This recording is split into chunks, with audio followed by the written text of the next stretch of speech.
Sejarah perbudakan seringkali dipoles agar tampak bermoral. Di mimbar dan ruang akademik, mereka menggunakan bahasa halus atau eufemisme untuk menutupi penindasan. Mereka berani melebeli perbudakan sebagai perlindungan atau pengangkatan saudara. Bahkan, ada narasi yang menghina akal sehat dengan menggambarkan perbudakan sebagai sebuah rahmat hanya karena budak diberi makan dan tempat tinggal. Tapi, tanyakan pada nurani Anda, adakah manusia yang merasa beruntung ketika lehernya dirantai? Jika kita tidak rela diri kita atau anak-anak kita dirantai hari ini, maka segala bentuk romantisasi sejarah adalah pembohongan intelektual. Karena di balik setiap istilah perlindungan, selalu ada kebebasan yang dirampas secara paksa. Perjalanan ini membawa kita ke Samudra Atlantik, laut yang selama ratusan tahun menjadi kuburan tanpa nisan bagi jutaan manusia. Disinilah berdiri industri perdagangan manusia paling masif dalam sejarah modern. Lebih dari 12 juta orang Afrika dicabut dari tanah dan keluarga mereka, dikemas seperti komoditas ke dalam lambung kapal yang sempit, panas, dan penuh penyakit. Namun, yang lebih mengerikan dari rantai besi itu bukan hanya kekerasan fisik, melainkan bagaimana nurani manusia dimatikan demi kalkulasi keuntungan. Lihatlah tragedi kapal Song pada tahun 1781. Ketika persediaan air menipis, kapten kapal tidak memilih untuk berbagi. Sekitar 130 lebih budak dibuang hidup-hidup ke laut.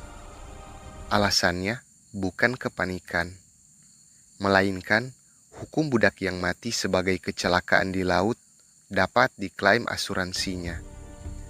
Budak yang mati karena sakit adalah kerugian total. Di sini, nyawa manusia lebih murah daripada premi asuransi. Lalu muncul pertanyaan yang lebih mengganggu. Bagaimana semua ini bisa dilakukan oleh masyarakat yang mengaku religius? Jawabannya terletak pada pembenaran teologis.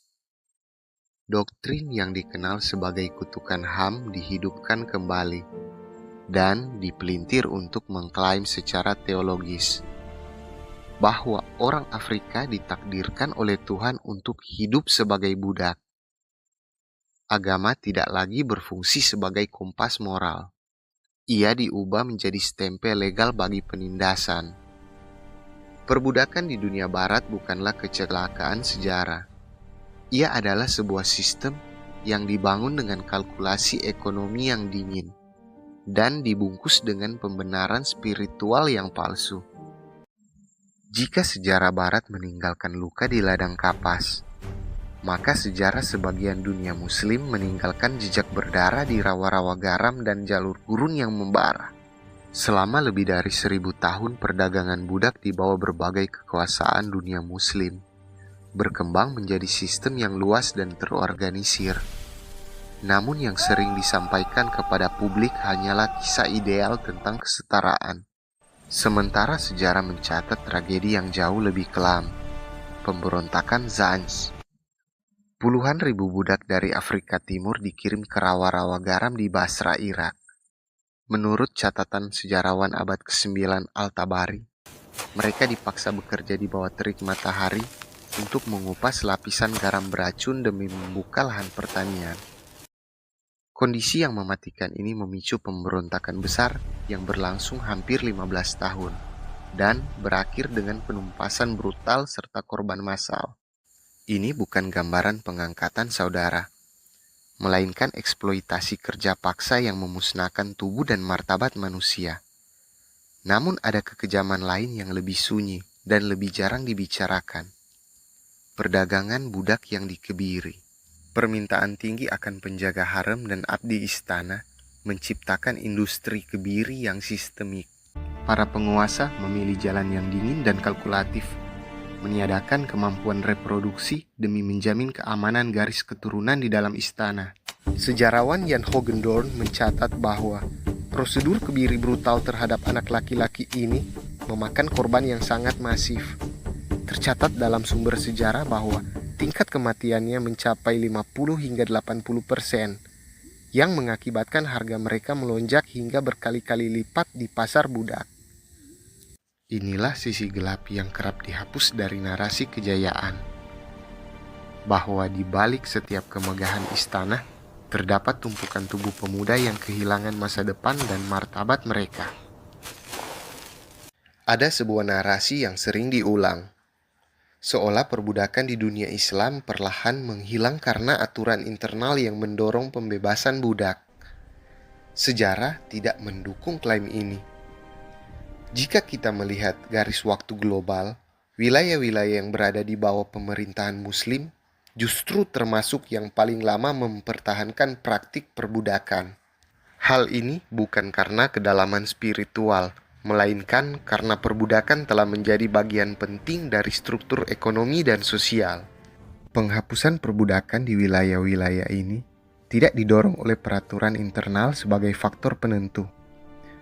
Perubahan terjadi dalam konteks tekanan eksternal yang berkelanjutan, mulai dari tekanan diplomatik, kepentingan ekonomi, hingga intervensi militer. Pada abad ke-19, Inggris secara aktif menekan jalur perdagangan budak di Teluk Persia dan Samudra Hindia, memaksa penguasa lokal menandatangani perjanjian yang tidak mereka kehendaki. Ketika Kekaisaran Ottoman mengeluarkan kebijakan pelarangan perdagangan budak Afrika pada pertengahan abad ke-19, langkah ini muncul di tengah tekanan internasional yang terus meningkat, bukan dari konsensus moral internal. Kebijakan tersebut memicu penolakan sosial dan religius di beberapa wilayah, termasuk Hijaz. Pola ini terus berlanjut hingga era modern. Arab Saudi, negara yang menguasai Mekah dan Madinah, baru secara resmi menghapus perbudakan pada tahun 1962 setelah tekanan internasional menjadi tidak lagi terhindarkan. Sejarah ini menunjukkan satu kenyataan yang tidak nyaman. Berakhirnya perbudakan di dunia Muslim bukan terutama hasil dari mekanisme internal, melainkan akibat paksaan eksternal ketika dunia internasional tidak lagi memberi ruang bagi praktik tersebut.